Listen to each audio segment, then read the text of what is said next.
If somebody is starting from scratch, what are the traits, skill sets that they should be cultivating in order to up the odds of their success?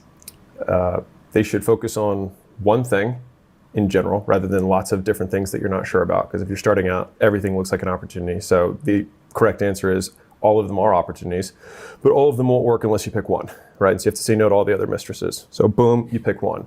And then from there, I always say 6 figures is sell something to someone. That's it. And if you want more detail, sell something to someone. So it's one avatar, one product, one channel.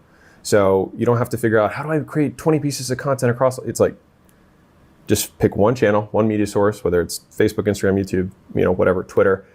Consistently start going on that, whether that's cold outbound, whether that's content, whether it's running paid ads, whether it's affiliates, word of mouth, whatever it is, and start reaching out to people there to start selling your stuff.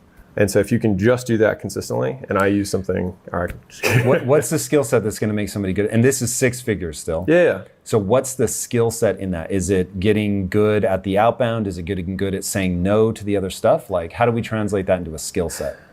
You have to learn how to advertise, which I define as the process of making known. So how do you let other people know about the stuff you sell? So you have to advertise. There's 6 ways to do it. I covered 5 just now.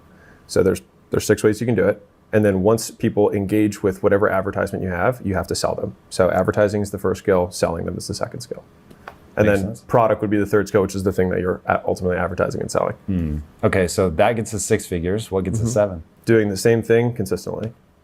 So usually once people do it in the beginning, they're sporadic, they're not consistent with it. Just the act of doing the same thing every day usually gets people to 100,000 a month, which sounds crazy to probably people listening, but most people who think that's crazy also haven't done it consistently for an extended period of time. And so I use something that I call the Rule 100, which is 100 primary actions, whether that's 100 minutes of content creation per day, 100 reach outs per day, $100 of ad spend per day.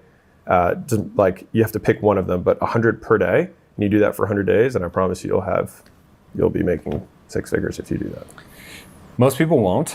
Yeah. I know you know that. They will fail at Yeah. something. Yeah. What is the most common thing that you see people fail? So you give them the blueprint. Your ability to articulate a blueprint to success is insane.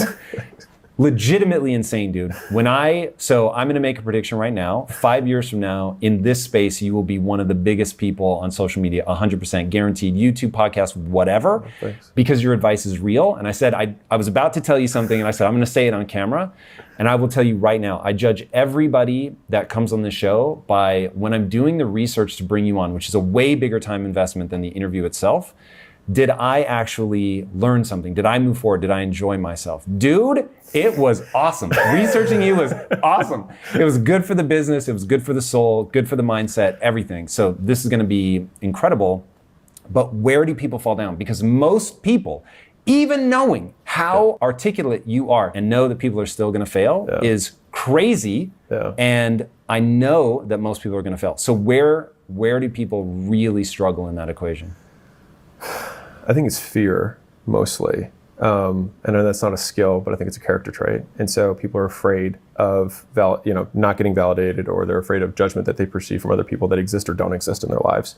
And so for whatever reason, they have this second voice that criticizes everything they do that in reality isn't even there, but is constantly present. It's like the antithesis of whatever the God figure is, but just the negative voice. And so I think that's the thing that stops most people from doing the stuff they know they need to do. Because if you think about like whether it's want to get in shape, or I want to have a better marriage, or I want to make more money, most people on some level, at a basic level, they know what to do. And my proof point of like even making money, right?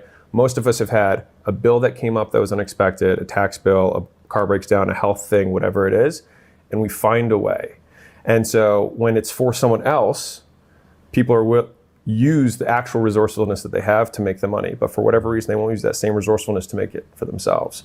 And so I think that most people know if they want to work out, to get in shape or to lose weight, whatever, they know they need to eat fewer donuts and move more in general, but they don't, right? Because they're afraid of getting started, or they don't have the discipline to keep going, which is they can't make the short-term sacrifice for the long-term achievement. So big picture, it's like there's usually some fear that's preventing from doing it. And then how it looks from a behavioral standpoint is they do not make the short-term sacrifice of discomfort for the long-term achievement.